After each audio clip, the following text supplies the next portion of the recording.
दोस्तों पुष्पा इम्पॉसिबल में आप लोग देख सकते हैं कि अब जो पुलिस वाले हैं दोस्तों वो यहाँ पर प्रोफेसर शास्त्री और पुष्पा के साथ आ जाने वाले हैं नीचे और आकर यहाँ पर बात करने वाले हैं कोटक सर से और कहते हैं कि कोटक सर हमें पता चल गया है कि जो आप पुष्पा के ऊपर झूठा इल्ज़ाम लगा रहे थे वो आपने यहाँ पर इल्ज़ाम लगाया था, क्योंकि अब सारी आपकी इन्वेस्टिगेशन का हमें पता चल गया है। तो दोस्तों कोटक सर कहते हैं कि ऐसी भी आपको कौन सी बात पता चल गई। मैं आपको अभी भी कहता हूँ कि पुष्पा की वजह से मेरे बच्चे ने यहाँ पर खुदकुशी करने की कोशिश की थी। तो दोस्तों साथ ही यहाँ पर पुलिस वाले कहते हैं कि आप झूठ बोल रहे हैं, आपके बेटे ने खुद यहाँ पर आपके खिलाफ बयान दिया है और उन्होंने साफ साफ कह दिया है कि आपकी वजह से वो खुदकुशी करना चाह रहा था। अब दोस्तों जब कोटक सर ये बात सुनते हैं तो वो सोच में पड़ जाते हैं कि ये कैसे हो सकता है। तो मैंने तो अपने बेटे को कहा था कि तुम ये फ्लाइट पकड़ो और मैंने उसको फ्लाइट करवा कर दी थी ताकि वो यहाँ से चला जाए। तो दोस्तों साथ ही यहाँ पर कोटक सर के मुंह से बात फिसल जाने वाली है और वो कहते हैं कि वो कैसे मेरे बेटे ने आपको बयान दिया, मेरा बेटा तो यहाँ पर मौजूद ही नहीं है। तो दोस्तों पुलिस वाले कहते हैं अभी मौजूद नहीं, अभी आपका बेटा आया था यहाँ पर पुलिस स्टेशन और आपके खिलाफ सारे बयान देकर चला गया है। तो दोस्तों साथ ही कोटक सर हंसने लगते हैं और वो कहते हैं कि मैंने तो अपने बेटे को फ्लाइट करवा कर दी है और वो तो यहाँ से उसकी फ्लाइट तकरीबन आधे घंटे पहले यहाँ से उड़ चुकी है। अब दोस्तों यहाँ पर जो मुंह से बात निकाल देने वाले हैं कोटक सर तो वो खुद भी परेशान हो जाते हैं कि आखिरकार ये मैंने क्या बात कर दी। अब दोस्तों यहाँ पर कोटक की बात सुनकर हर बंदा काफी ज्यादा परेशान हो जाता है और खास तौर पर यहाँ पर जो कॉलेज के प्रिंसिपल है वो कहते हैं कि ये कैसी बात हो गई, आपने अपने बेटे को फ्लाइट करवा कर दिया और वो भी जानबूझकर। तो दोस्तों साथ ही प्रोफेसर शास्त्री बोलते हैं कि देखा पुलिस वालों, मैंने आपको यही कहा था ना कि ये बंदा बहुत ही ज्यादा मक्कार और झूठा है, इसने जानबूझकर यहाँ पर पुष्पा को फंसाने की कोशिश की है। अब दोस्तों यहाँ पर पुलिस कहती है कि कोटक सर आपकी ये सच्चाई तो सबके सामने आ ही गई है, अब हम आपको यहाँ पर अरेस्ट कर लेंगे। अब दोस्तों बेचारा कोटक सर तो कुछ बोल भी नहीं सकता क्योंकि जाहिर सी बात है अपने मुंह से सारी सच्चाई बता दी है और वो कहते हैं कि नहीं नहीं मैंने कुछ यहाँ पर गलत कह दिया है। तो पुलिस वाले कहते हैं कि अब आप गलत नहीं कह सकते, आपके मुंह से जो बात निकली है ये बिल्कुल सच्ची निकली है और इस बार यहाँ पर आपको हम नहीं छोड़ेंगे। तो दोस्तों साटी कोटक सर कहते हैं कि आपके पास कौन सा सबूत है कि मैंने अपने बच्चे को बाहर भिजवाया है, इसका भी तो मुझे कोई जवाब दीजिए। तो दोस्तों साथ ही पुलिस वाले कहते हैं कि हमें पता था कोटक सर आप ये बात जरूर करेंगे कि मुझे कोई यहाँ पर सबूत दीजिए, इस वजह से हमने यहाँ पर उस बंदे को बुला लिया है जो कि यहाँ पर कोटक सर के बेटे यहाँ पर रजत के साथ हुआ करता था और उनको हॉस्पिटल लेकर आया था। अब दोस्तों यहाँ पर वो बंदे की एंट्री हो जाने वाली है और वो आकर कहता है कि जी कोटक सर मैं आपके पास यहाँ पर मुलाजमत तो करता था लेकिन अब मैं यहाँ पर झूठ नहीं बोलूंगा, मुझे पता है कि आप ही की वजह से आपके बेटे ने यहाँ पर खुदकुशी करने की कोशिश की थी और उसने मुझे सारी बात बता भी थी। अब दोस्तों जब यहाँ पर कोटक सर का जो नौकर है वो ये सारी बात बताता है तो कोटक सर फिर कहते हैं कि ये बंदा झूठ बोल रहा है, मैंने तो ऐसा कुछ किया भी नहीं है, आप लोगों को लगता कोई गलतफहमी हुई है। इतनी ही देर में दोस्तों पुष्पा को यहाँ पर फोन आ जाने वाला है दीप्ति का और वो कहते हैं कि पुष्पा जी आपने कब आना है, हमने गणपति पप्पा जी की यहाँ पर प्रार्थना भी तो करनी है। तो दोस्तों पुष्पा कहते हैं कि दीप्ति तुम लोग कर लो, मैं थोड़ी देर में आ जाऊंगी क्योंकि मैं अभी थोड़ा सा बिजी हूँ, कुछ काम में फंसी हुई, आकर सारी बात बता दूंगी।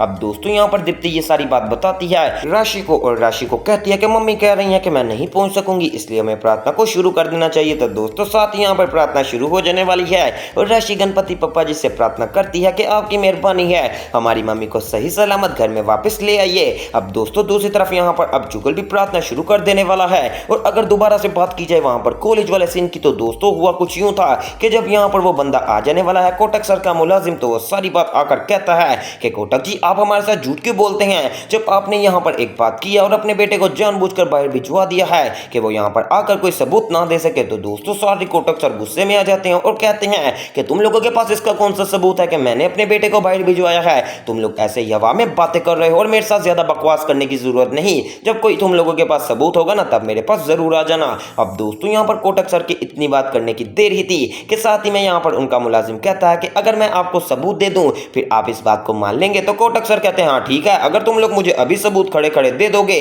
तो मैं तुम लोगों की बात मानने को तैयार हूं और जो तुम लोग बोलोगे वो मैं करूंगा। तो दोस्तों यहाँ पर अब कोटक सर का मुलाजिम कहता है कि अगर ऐसा ना कर सके फिर आप हमें इसके बदले में क्या करेंगे। तो दोस्तों वो कहते हैं कि ठीक है इसके बदले में मैं यहाँ पर पुलिस वाले से अरेस्ट हो जाऊंगा। अब दोस्तों यहाँ पर हर बंदा देख रहा होता है और उनकी नजर होती है यहाँ पर कोटक सर के केस के ऊपर जिसमें पुष्पा इम्पॉसिबल के ऊपर झूठा इल्जाम आया होता है। इतनी ही देर में यहाँ पर अब एंट्री हो जाने वाली है हमारे प्यारे चहीते रजत की और रजत आकर कहता है कि जी मैं आपको यहाँ पर बयान देना चाहता हूँ कि ये मेरा खूनी रिश्ता तो है और ये मेरे पापा भी हैं लेकिन उन्होंने मेरे साथ बहुत ही ज्यादा गलत किया, इन्होंने ही मुझे सारी टिकट वगैरह करवा कर दी थी और मुझे ये भी कहा था कि तुमने आकर पुष्पा के हक में बयान नहीं देना। तो मैंने रास्ते में जाते जाते सोचा कि मैं चंद पैसों के लिए अपनी एक मुखलिस दोस्त भेज दूं, ऐसा मैं कभी भी नहीं करूंगा, इसलिए मैं यहाँ पर वापस आ गया। और पापा मैं आपको यही कहना चाहूंगा कि कि आप बहुत ही ज्यादा गद्दार और मक्कार आदमी हैं जो कि अपने फायदे के लिए दूसरों का नुकसान करना अच्छे तरीके से जानते हैं। अब दोस्तों यहाँ पर ये बात करने की देरी थी रजत की कि कोटक यहाँ पर रोंगटे खड़े हो जाने वाला है और सोचता है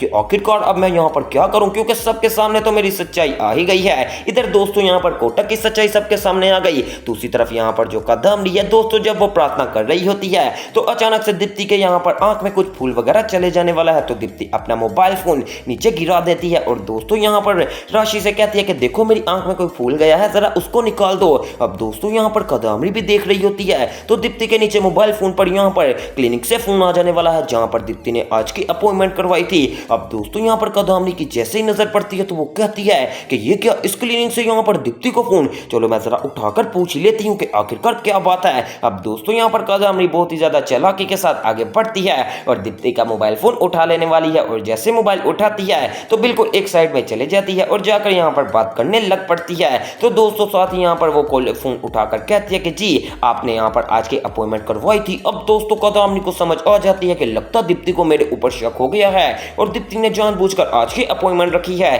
तो दोस्तों साथ ही कदमरी कहती है कि जी वो मुझे याद है लेकिन मैं आज कैंसिल करवा देना चाहती हूँ। तो दोस्तों साथ ही यहाँ पर आगे वाली नर्स पूछती है कि क्या आप सही कह रही हैं। तो कदमरी कहती है कि जी आज मुझे कुछ जरूरी काम है इसलिए मैं ये अपॉइंटमेंट कैंसिल करवाती हूँ। लो दोस्तों कदमरी ने दोबारा से अपने यहाँ पर जाल बिछाना शुरू कर दिए हैं। दूसरी तरफ दोस्तों अब यहाँ पर बहुत सारे लोग सोच रहे होंगे कि इसका क्या नतीजा बना कोटक सर वाले केस का, तो उसके बारे में मैं आपको अभी बता देता हूँ। दोस्तों हुआ कुछ यूं कि जब सारे यहाँ पर सबूत सामने आ गए कि कोटक सर यहाँ पर दोषी हैं और उन्होंने जानबूझकर पुष्पा इम्पॉसिबल को फंसाने की कोशिश की है ताकि वो यहाँ पर इंटर्नशिप का एग्जाम दे ही ना सके, और एक तरफ से यहाँ पर पुलिस उनको अरेस्ट कर ले तो प्रोफेसर शास्त्री आते हैं और आकर कहते हैं कि ये जो आपने देखे है ना ये बंदे, ये मैंने ही अपने बंदों को कहा कि उस फ्लाइट में जाइए और रजत को बुलवा कर लाइए। ये सब मैंने पुष्पा जी के लिए किया क्योंकि मैं नहीं चाहता कि मेरी एक यहाँ पर होनहार स्टूडेंट के ऊपर कोई इल्जाम लगाया जाए। और अब यहाँ पर पुलिस वालों मैं आपसे एक ही रिक्वेस्ट करूंगा कि कोटक सर को अरेस्ट करके ले जाइए। दोस्तों अब पुलिस आगे बढ़ती है और कोटक सर को हथकड़ी लगा लेती है और सीधा कहती है चले अब आपकी बारी आ गई है और अब आपको जेल में जाना पड़ेगा। लो दोस्तों